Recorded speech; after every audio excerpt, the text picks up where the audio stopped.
Shalom, selamat pagi Bapak Ibu dan saudara-saudara dimanapun saat ini tengah menikmati dan merayakan tahun baru 1 Januari 2021. Saya saat ini sedang berada di Bakal Jemaat Eden Wurkendik Fafak, mengajak Bapak Ibu dan saudara-saudara untuk beribadah tahun baru 1 Januari 2021. Selamat beribadah, Tuhan memberkati.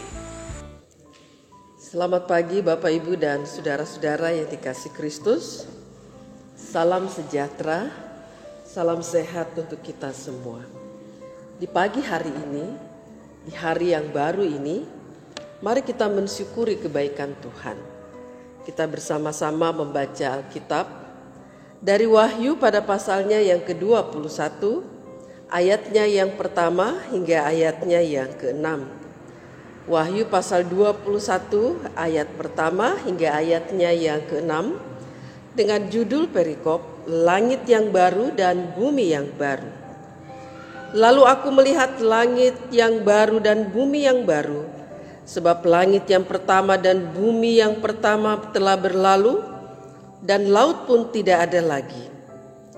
Dan aku melihat kota yang kudus Yerusalem yang baru turun dari sorga dari Allah, yang berhias bagaikan pengantin perempuan yang berdandan untuk suaminya. Lalu aku mendengar suara yang nyaring dan tahta itu berkata, "Lihatlah, kemah Allah ada di tengah-tengah manusia, dan ia akan diam bersama-sama dengan mereka. Mereka akan menjadi umatnya, dan ia akan menjadi Allah mereka. Dan ia akan menghapus segala air mata dari mata mereka, dan maut tidak ada lagi. Tidak akan ada lagi perkabungan atau ratap tangis atau duka cita, sebab segala sesuatu yang lama itu telah berlalu." Ia yang duduk di atas tahta itu berkata, "Lihatlah, aku menjadikan segala sesuatu baru." Dan firman-Nya, "Tuliskanlah, karena segala perkataan ini adalah tepat dan benar." Firman-Nya lagi kepadaku, "Semuanya telah terjadi. Aku adalah Alfa dan Omega, yang awal dan yang akhir. Orang yang haus akan kuberi minum dengan cuma-cuma dari mata air kehidupan." Demikian jauh pembacaan Alkitab. Yang berbahagia ialah kita yang mendengar bahkan melaksanakannya. Terpujilah Kristus, haleluya. Bapak, Ibu, dan saudara-saudara yang dikasihi Kristus, satu kata yang menggambarkan perasaan kita pada hari ini. Sukacita.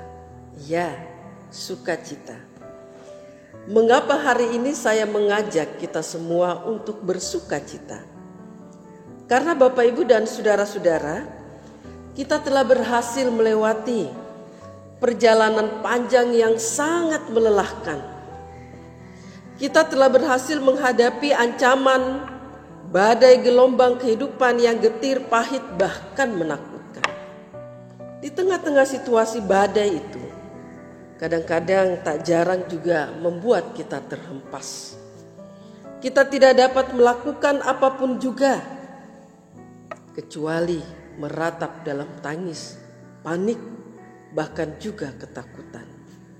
Apalagi Bapak, Ibu, dan saudara-saudara yang dikasihi Kristus, dalam hari-hari hidup kita, khususnya sepanjang tahun 2020 ini, kita hidup di tengah-tengah ancaman wabah pandemi COVID-19. Pandemi COVID-19 yang sampai saat ini belum mereda, tentunya membuat kita semua panik. Kita semua ketakutan. Kita semua ingin berjuang menjaga kesehatan. Kita semua berjuang agar dapat hidup. Dan kalau kita berhasil melewati tahun 2020 ini, rasanya kita akan mengatakan, "Puji Tuhan, haleluya. Ternyata Tuhan itu baik." Dan kita meyakini dengan iman kita bahwa Tuhan Allah menuntun tangan kita, sehingga kita mampu. Kita ada di tahun 2021 ini. Tahun 2021 merupakan tahun anugerah karena Allah bersama-sama dengan kita. Karena Allah akan beriringan bersama dengan kita. Baik saat kita tertawa lepas, kita tertawa terbahak-bahak. Bahkan pada saat kita menangis meratap, terseduh, merintih, pedih. Bahkan juga saat kita berjalan tegap, bahkan juga saat kita berjalan kaki dengan langkah gontai, letih dan lesu. Allah yang kekal, Allah yang berjalan beriringan bersama dengan kita itu adalah Allah yang kekal. Hidup ini Bapak Ibu sama seperti pertandingan. Kalau orang ingin menikmati kemenangan, dia tidak bisa diam saja atau jalan di tempat. Dia harus maju bergerak, dia harus mampu berjuang. Sebisa mungkin dia harus mencapai garis finish untuk memperoleh kemenangannya. Karena ini namanya pertandingan, kadang-kadang tidak selalu kita memperoleh kemenangan. Tidak selalu kita memperoleh kekalahan. Tapi intinya Bapak Ibu dan saudara-saudara, hidup adalah perjuangan. Orang harus berjuangan. Orang harus berjuang. Bapak Ibu mungkin pernah menyaksikan di layar kaca, layar televisi atau baca di koran begitu. Ada banyak orang yang suka dengan olahraga ekstrim. Misalnya mendaki Gunung Everest yang ekstrim ya, yang penuh dengan salju. Saya membaca beberapa orang yang mendaki gunung ini, mereka mengatakan untuk dapat mencapai puncak Gunung Everest ini membutuhkan perjuangan yang sangat berat. Karena medannya sangat ekstrim, luar biasa berat. Belum lagi ditambah dengan salju yang sangat dingin, yang kerap kali membuat mereka menderita sesak nafas, yaitu hipotermia. Nah Bapak Ibu dan saudara-saudara, jikalau orang mampu mencapai puncak ketinggian ini, mereka akan bersorak haleluya. Mereka akan bersorak kegirangan, mereka akan mendapatkan sesuatu yang luar biasa, yaitu peristiwa kemenangan itu. Nah Bapak Ibu dan saudara-saudara, ternyata menaklukkan alam, menaklukkan diri sendiri di dalam perjuangan pendakian yang panjang itu, tentu juga harus diyakini bahwa Allah juga turut berperkara di dalamnya. Jadi, jikalau berbicara soal beriringan tangan yang menjadi tema kita pada hari ini, tema mingguan kita di tahun yang baru saat ini. Tema ini menolong kita untuk tetap sadar. Tema ini menolong kita untuk tetap percaya kepada Allah, bahwa Allah sebenarnya tetap terus beriringan jalan bersama-sama dengan kehidupan kita. Mungkin saja di dalam perjalanan itu kadang-kadang kita enggan berjalan bersama dengan Tuhan. Mungkin saja kita enggan untuk bersama-sama dengan Tuhan berjalan. Tetapi Tuhan tetap setia. Tuhan yang Alfa dan Omega, yang pertama dan yang akhir itu, Dia tidak pernah kemana-mana. Dia tetap setia mengiringi kita berjalan. Mungkin kita yang kadang-kadang tidak suka berjalan bersama dengan Tuhan. Nah oleh sebab itu Bapak Ibu dan saudara-saudara, karena kecenderungan kita untuk melupakan Allah dalam kehidupan ini, maka hari ini, bacaan hari ini mengingatkan kita semua. Hari ini setelah kita tiba di hari kemenangan, hari baru dalam rahmat-Nya, di tahun yang masih penuh dengan tanda tanya ini, kita akan melihat bagaimana tangan Tuhan yang perkasa, bagaimana lengan Allah yang kuat, Allah yang Alfa dan Omega itu akan menuntun kehidupan kita. Dia akan memberikan jaminan untuk masa depan kita yang baru, sekalipun itu masih penuh dengan tanda tanya dan masih penuh dengan misteri. Tetapi Allah adalah jaminan kepastiannya. Kitab Wahyu yang kita baca pada hari ini menjadi spirit. Dia menjadi semangat dalam perjalanan iman kita saat kita mengarungi tahun yang baru ini. Saudara dan saya akan berjuang melangkah dalam kepastian di tahun ini. Yang pertama dalam bacaan hari ini, Kitab Wahyu menjelaskan dengan gamblang. Yang pertama, dia menggambarkan jika ia melihat langit dan bumi yang baru. Segala sesuatu yang baru tentu sangat menyenangkan. Damai sejahtera dan penuh sukacita. Kitab Wahyu menggambarkan bahwa Allah sebagai pengantin yang elok, harum, penuh sukacita. Mungkin kita pernah menyaksikan atau pernah menghadiri pesta pernikahan. Pesta itu semarak dengan wangi bunga. Pesta itu penuh dengan tawa dan canda riang, penuh dengan kebahagiaan. Seperti itulah Kitab Wahyu menggambarkan kedatangan Tuhan Allah di tengah-tengah kehidupan manusia.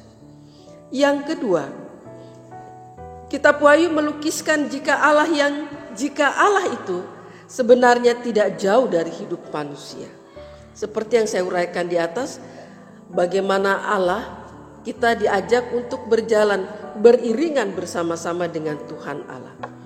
Ternyata dalam hal ini Tuhan Allah turut serta dalam kemah, dalam rumah yang didiami oleh manusia.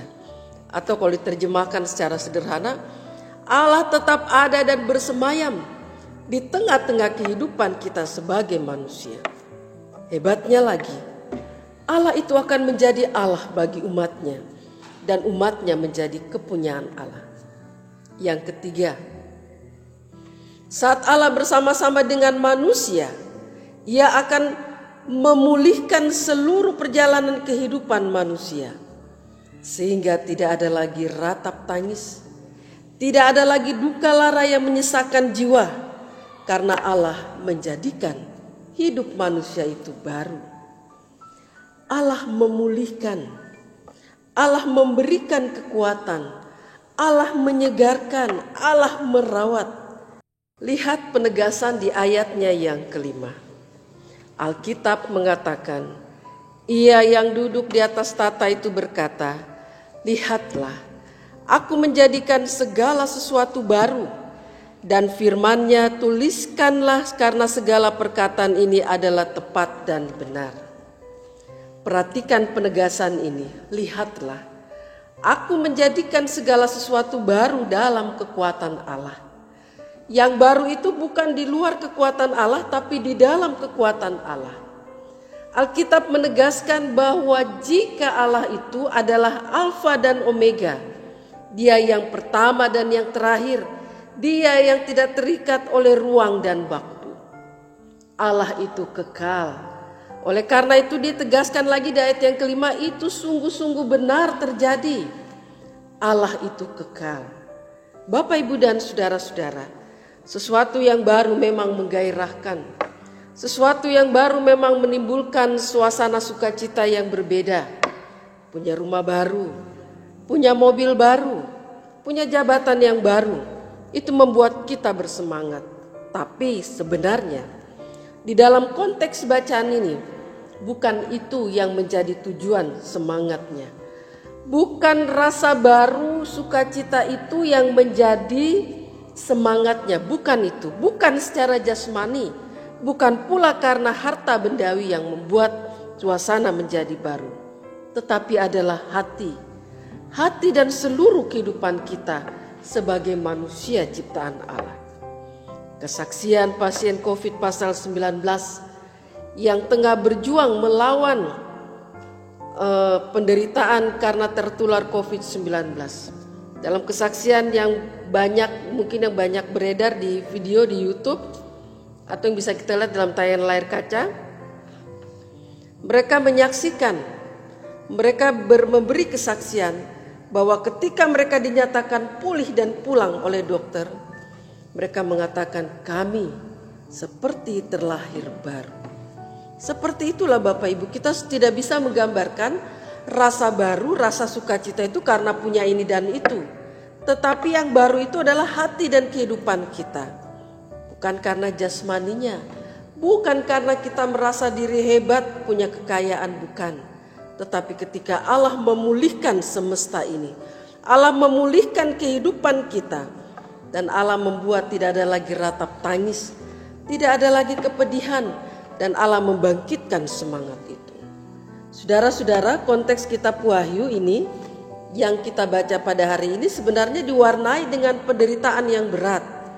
Saat itu kekristenan sementara berada dalam tekanan, dalam penindasan Kaisar Nero yang begitu kejam, bengis, sehingga orang Kristen tidak berkutik. Orang Kristen tidak dapat melakukan apa-apa. Nah, di tengah-tengah kondisi yang pahit seperti inilah, Kitab Wahyu menyuarakan suaranya. Dia memberi spirit, dia memberi jaminan, dia memberi kepastian. Dia mengatakan bahwa hanya dalam Kristus, hanya di dalam Allah, hanya Allah yang sanggup membaharui, memberikan kehidupan bagi mereka dan memberikan mereka penghiburan di tengah kesukaran itu. Jadi Bapak, Ibu, dan saudara-saudara yang dikasihi Kristus, kondisi seperti inilah yang diperjuangkan oleh Kitab Wahyu supaya umat menjadi kuat. Makanya di dalam pasal 21 ayat pertama sampai ayat yang ke-6, kalau kita baca secara keseluruhan teks ini, kita akan melihat bagaimana semangatnya, bagaimana sukacitanya. Kita pernah mengalami keterpurukan hidup, kita pernah mengalami kesengsaraan hidup, rasanya sulit untuk bergerak. Bacaan hari ini yang akan menjadi spirit, yang akan menjadi pedoman perjalanan kita sepanjang tahun ini, hendaknya dia menjadi kekuatan bagi kita semua.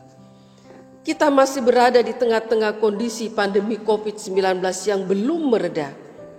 COVID-19 yang membuat orang menjadi panik, takut, khawatir, dan lain sebagainya. Saya kira rasa itu wajar. Kita panik, kita takut, dan ini merupakan perasaan kita sebagai manusiawi. Tetapi bacaan hari ini mengingatkan, jangan padam semangat kita. Karena ada Tuhan Allah yang akan mendampingi kita. Karena ada Tuhan Allah yang dijanjikan dari Alkitab ini, bahwa Allah akan berdiam bersama-sama dengan kehidupan kita dalam kemah, dalam rumah, dalam hati, dalam kehidupan kita.